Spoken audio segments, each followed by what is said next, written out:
Bora começar o vídeo com aquele tradicional giro de notícias e a primeira informação é sobre o Santos. Presidente do Peixe, Marcelo Teixeira, admitiu em uma reunião do Conselho Deliberativo nesta segunda-feira que já tem uma conversa avançada pelos name rights da Vila Belmiro. O acordo, cujo parceiro não teve sua identidade revelada, garantiria ao Santos 15 milhões de reais por ano num contrato com no mínimo 10 anos de duração. A gente está falando de 150 milhões de reais. Já a empresa do John Textor, a Eagle, está disposta a comprar o Ryan, atacante de 18 anos de idade do Vasco, por 10 milhões de euros. A grande dúvida do staff do jogador é qual o projeto da Eagle para o atacante. A ideia é que ele seja utilizado no Botafogo, ele se mudaria para um dos outros clubes do Textor na Europa. Enfim, tudo isso ainda precisa ser debatido antes de o Vasco se posicionar sobre essa oferta.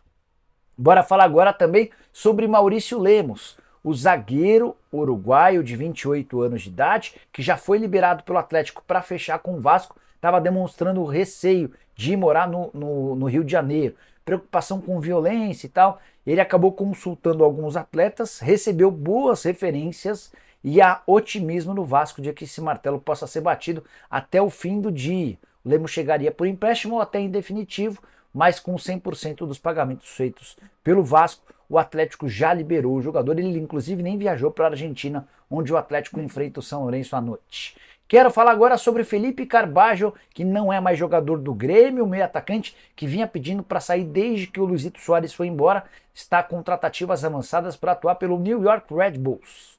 Negócio de empréstimo com compensação financeira e uma preferência de compra fixada em 5 milhões de dólares ou 27 milhões de reais. Já o Botafogo está pedindo 2 milhões e 100 mil reais para liberar Damian Soares ao Peñarol. Apesar de ter 37 anos de idade, o lateral não sairá de graça, especialmente para jogar no Peñarol, que pode ser adversário do Botafogo na Libertadores da América. Para completar, Praxedes já não é mais jogador do Vasco, está a caminho do Atlético Paranaense, empréstimo até dezembro, sem opção de compra. Jogador que pertence ao Red Bull Bragantino. O Atlético, caso o jogador seja vendido nessa temporada, tem direito a 50% do valor da negociação como taxa de vitrine. E a saideira do giro de notícias, o Internacional está de olho no lateral direito Guga, que pertence ao Fluminense. Ele havia sido comprado pelo Flu do Atlético por 7 milhões e 300 mil reais. Quem acompanha de perto essa negociação é o Atlético Mineiro, até porque o Furacão, ou melhor, até porque o Galo tem 25% do valor de uma venda futura. Se o Internacional comprá-lo, o Atlético Mineiro fica com uma parte dessa grana. Quero falar agora sobre o Fortaleza, com vários feitos para um time que investe muito menos do que seus adversários, mas usa e abusa da profissionalização. Você sabia que o Fortaleza tem, nesse momento, a melhor campanha de um time nordestino na história do Campeonato Brasileiro por pontos corridos? Fortaleza é o vice-líder da competição com 42 pontos em 21 jogos. O Botafogo é o primeiro com 43 pontos, mas com um jogo a mais do que o Fortaleza. E o Flamengo aparece na terceira colocação com o mesmo número de jogos do Fortaleza, mas com um ponto a menos do que o Lion. E o Fortaleza é capaz de tudo isso com uma das menores folhas salariais da elite do futebol nacional. 7 milhões e 200 mil reais por mês de folha. Investimentos de 50 milhões de reais na aquisição de atletas, 30 milhões serão pagos nesse ano, o restante parcelado em outros anos. Clube zerado em dívidas, absolutamente saudável do ponto de vista financeiro e que vem registrando crescimento contínuo das suas receitas. Tudo graças a um ótimo desempenho fora e dentro de campo.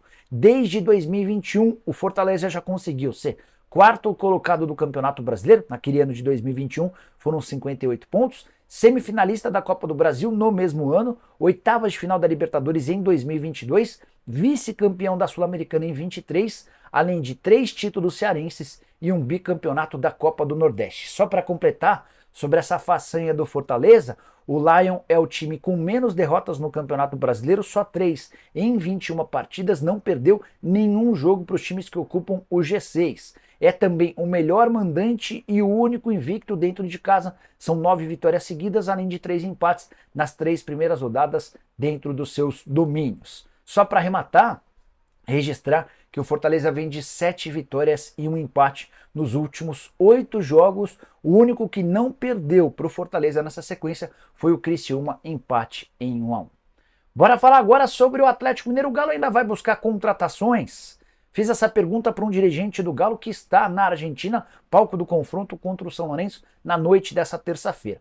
E a resposta é importante, até porque vários torcedores do Galo têm registrado essa preocupação e esse pedido para novos reforços, e parte da diretoria trabalha ou cogita, especula a chance de pelo menos mais um atacante de velocidade ou laterais. O que eu ouvi dessa fonte importante do Galo, abre aspas, a princípio não vem mais ninguém, só se pintar um negócio muito bom de oportunidade, fecha aspas, por negócio bom de oportunidade, alguém praticamente de graça, com enorme capacidade que chegue para ser titular. Não é algo simples, não é algo natural, por isso, a princípio, o Atlético considera a janela de transferências encerrada.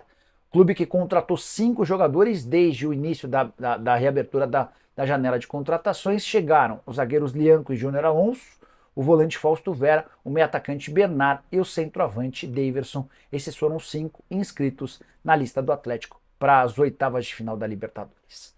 Hora de falar sobre Vitor Roque. Conversei com o empresário dele, o André Cury, para saber se é a notícia publicada nessa segunda-feira pelo jornal Marca de que o Vitor Roque está à venda, confere. O André Cury me contou algo diferente, mostrando que a sinalização do Barcelona partiu por um outro caminho.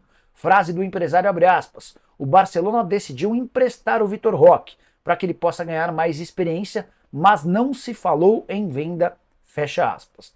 Vale a lembrança de que o Vitor Roque havia sido comprado do Atlético Paranaense em negócio de 73 milhões de euros. Esteve apenas 6 meses no Barça, tempo em que ele conseguiu jogar 16 vezes com 2 gols marcados. Não foi titular com chave, houve uma mudança no comando técnico, o Hansi Flick também não parece disposto a utilizar o Vitor Roque, por isso surge essa oportunidade do empréstimo. Perguntei para o André se existe alguma chance dele atuar no Brasil por empréstimo, e o André Cury afirmou que não existe nenhum veto do Barcelona a essa possibilidade. Para ser preciso, ele falou que não se discutiu que tipo de empréstimo o Barcelona pensa. É mais natural que para o clube espanhol seja vantajoso manter o Vitor Roque jogando nas grandes ligas europeias, para que ele continue evoluindo na questão tática, na questão física, que é bem diferente do Brasil em relação ao que se pratica no velho continente. Mas sonhar não custa nada. Se fosse dirigente de clube grande do Brasil, entraria em contato com o André Cury, perguntando mais detalhes sobre essa situação. Só para arrematar, Vitor Roque, que já foi alvo de Al Hilal, da Arábia Saudita, que é comprá-lo por 40 milhões de euros, além de Porto e Lazio, que desejam seu empréstimo, jogador de só 19 anos de idade. Bora de mais notícia exclusiva, quero falar sobre o futuro de Alex Arce, centroavante paraguaio de 29 anos de idade, que tem tratativas desde a semana passada com o Corinthians. Primeira informação exclusiva. Os outros 2 clubes brasileiros que têm intenção de contratá-lo são o Fluminense e o Atlético Paranaense. Não há proposta oficial desses 2, mas eles já abriram conversas para entender as condições para a contratação do atleta e também junto à aquisição dos direitos econômicos na LDU. Outra informação importante, o Alex Arce jogará no Brasil. Resta saber em qual clube. A afirmação é de Santiago Meirelles, o empresário do atleta, o que eu ouvi dele em contato telefônico nessa segunda-feira, abre aspas. Que o Alex Arce vai jogar no Brasil, eu já não tenho muita dúvida. Resta saber se vai ser no Corinthians ou em outro clube. Corinthians e LDU não conseguem se acertar em relação à questão financeira. O Timão chegou a 4 milhões e meio de dólares e disse que não sobe mais a oferta. A LDU, que vinha pedindo 5 milhões de dólares, já cogita inclusive chegar aos 7 milhões de dólares. E diante desse impasse, Corinthians e LDU discutem a possibilidade de o clube equatoriano ficar com um percentual grande de uma venda futura para que o negócio saia. O Alex Arce tem feito enorme pressão para ser negociado. É a chance da vida dele, atleta de 29 anos de idade que não conseguiu juntar muito dinheiro ao longo da carreira. Já contei para vocês que em 2020, meio à pandemia, ele trabalhava como ambulante na cidade de natal dele lá no Paraguai, vendendo redes e cobertores. A possibilidade de mudar para o Corinthians faria com que o salário dele fosse multiplicado por 10. E é de se imaginar que Fluminense e Atlético Paranaense também sejam capazes de oferecer um salário tão alto quanto. Os próximos dias vão ser definitivos, decisivos para o futuro do centroavante, que tem feito todos os esforços do mundo para trocar a LDU pelo futebol brasileiro. Hora de falar sobre novo reforço do São Paulo. O tricolor conseguiu fechar a contratação do zagueiro Juan, 25 anos de idade, brasileiro, pertencia ao Grêmio, foi vendido em 2021 para o Sassuolo, acabou rebaixado com o time para a segunda divisão. Diante da necessidade de economizar com os salários, o Sassuolo vem se desfazendo dos seus principais jogadores. Foi assim, por exemplo, com o Matheus Henrique, que é volante do Cruzeiro, e será assim também com o Juan, que já desembarcou em São Paulo na noite dessa segunda-feira para passar por exames médicos e ser anunciado empréstimo de uma temporada.